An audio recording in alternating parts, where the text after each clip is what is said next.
until we get to later grades, Mhm. and we don't teach anybody any application development or object-oriented skills. And it's just really a core curriculum issue, honestly. Other than that, it's a great school system. I think it is. I think it's a national issue. It is. I do think it was interesting. One of the students' speeches the other night addressed the whole issue of the other countries. I thought that was pretty good. That was pretty interesting. But I think that that's something that on a national level that we have to get better at in terms of the things in the core curriculum. And that's what the Common Core is trying to get at. Right. Not to be a mile wide and an inch deep, Right. but further deepen the learning and learn less of it so that you can learn to those, deeper levels around particular cultures or units of study. And we try to cram an awful lot into a short amount of time every year at every grade level. I mean, I heard some great things. I think that all good things, some great things. I love the example that the teachers are setting at the Little in the Biggest Loser contest, setting examples for the kids and seeing.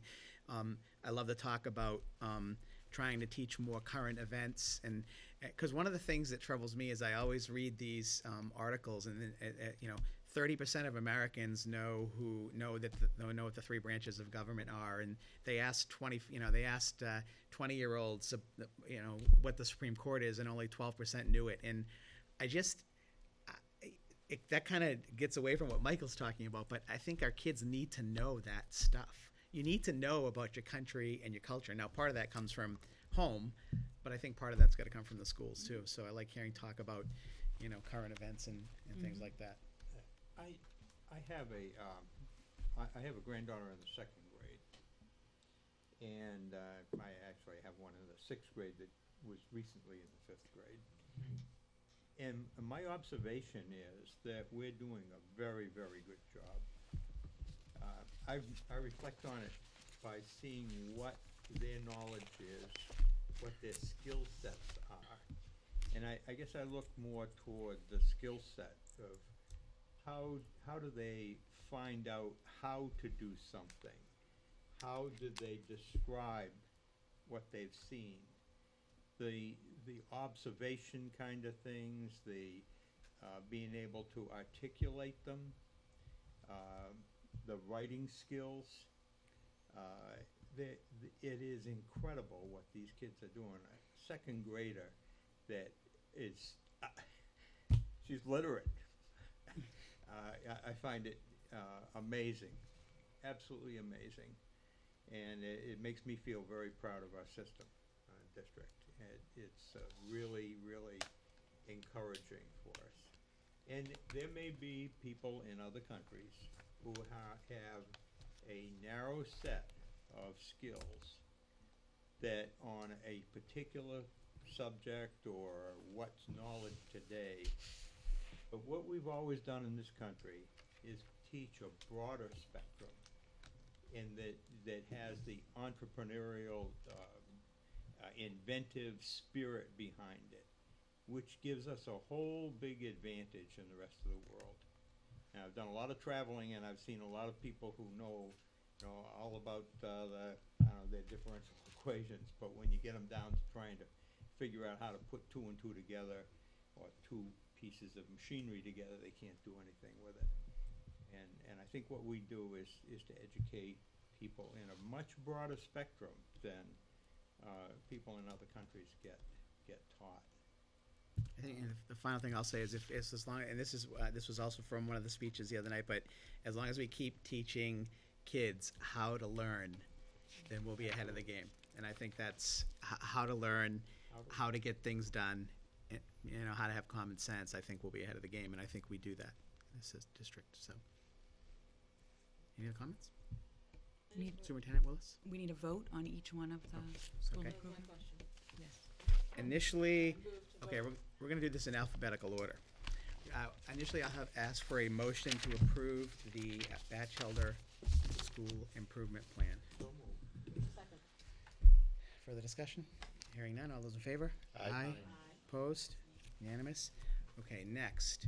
The E.E. Little. Oh, wait, and now I screwed up. It was the J. It was the J.D. Batchelder. I'm sorry. Okay, next I'll have a motion to approve the EE Little School Improvement Plan. So moved. Second. Motion by Mr. Bowers, second by Mr. Venezia. Any further discussion? Hearing none. All those in favor? Aye. Opposed? Unanimous. And I'm just showing that I know the initials of all three schools. Next, the J.T. Hood, or is it the John Turner Hood, or Jay Turner Hood. J. Turner Hood School? Motion, So moved. motion, Second. motion by Mr. Bowers, second by Ms. Arquette. Any further discussion? Yes, I have some. Yes. Could have done all three at one motion, Oh, and saved us some time, but that's all right. There's nothing It's further. brutal being chairman of this place. It's just brutal. Nothing further. All those in favor? Aye. Opposed? Unanimous. Thank you very much. Enjoy the rest of your, enjoy the rest of your week. Thank Thank you.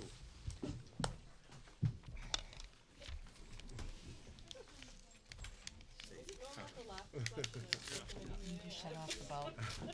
I can't believe gotta that sit the down. JP Batchelder Thanks. EE Little. I'm so sorry.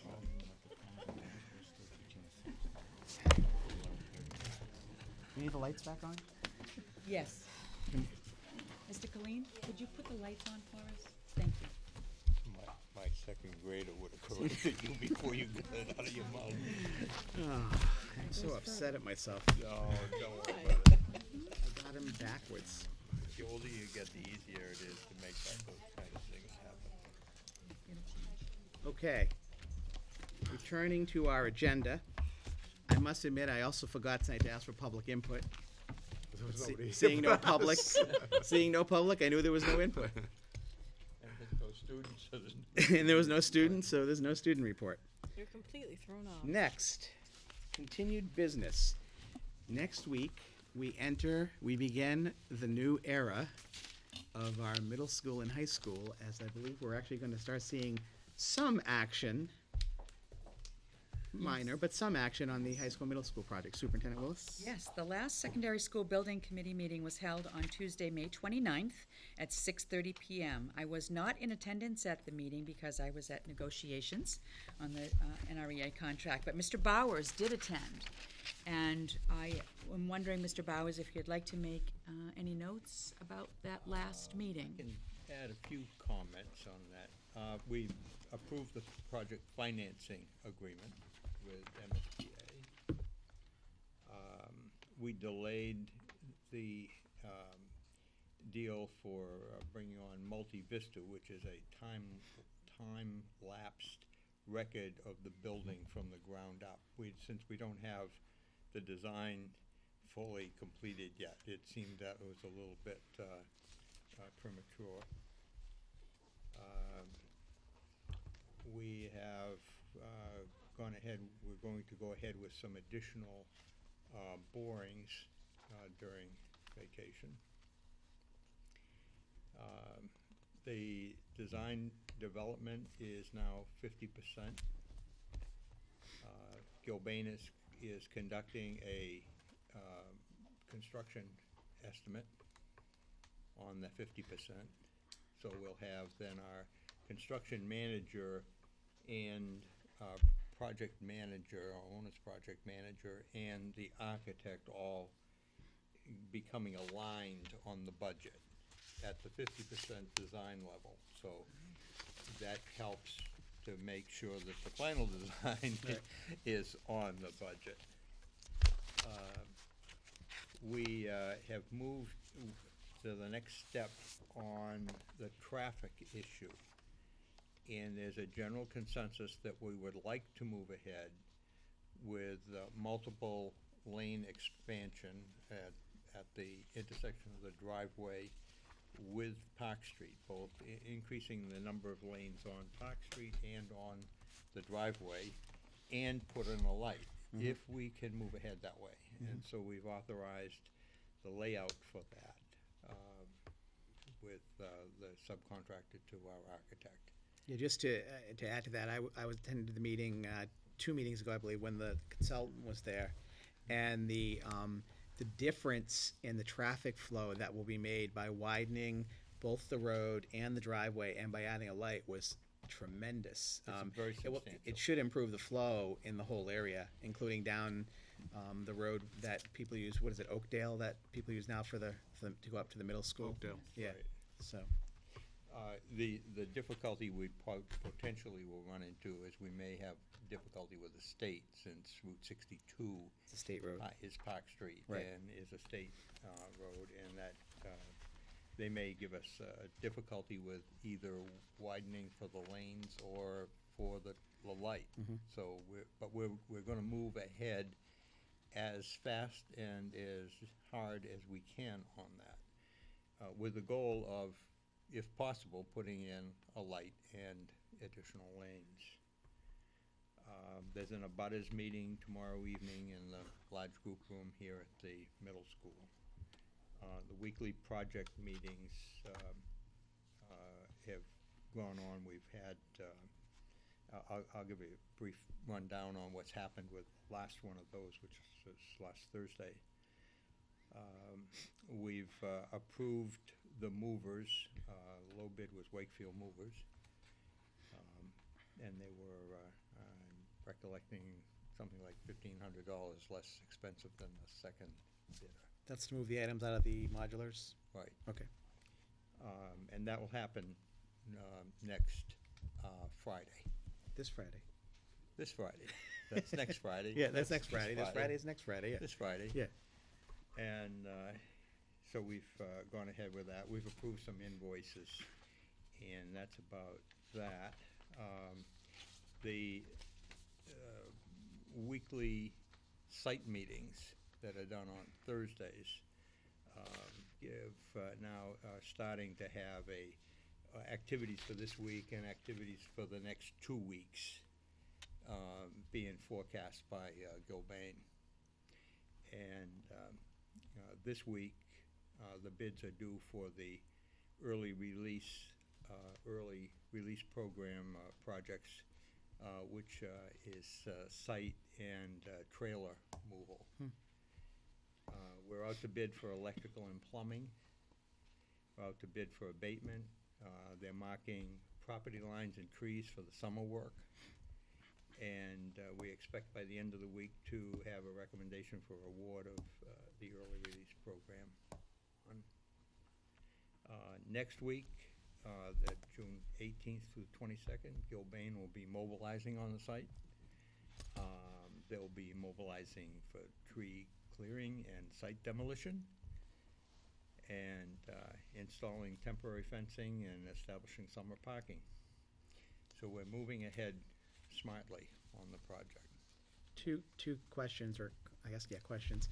One is, you mentioned the tree removal. Is that gonna happen right after school closes, like the next week? Will they start Yes. removing trees? And that'll be where, out front where the current parking lot is at the middle They're- school? They're going to mark the trees.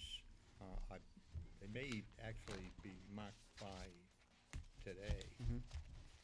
I think they were gonna try to do it before the abutters meeting. So they may be by tomorrow afternoon. they Because that may was a have them concern marked. at the first abutters meeting, Right. is to, where the trees are gonna be taken down.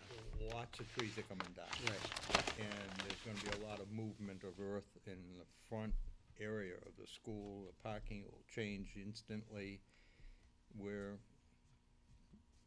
This is one of those cases where if you've had one in your life where you're not quite sure you wanted to go down this road, Right. too late.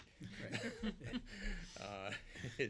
It's happening. But it's happening. It's coming at us rather rapidly, and it's pretty exciting. One other question, and I think Mrs. Willis will know where I'm coming from on this.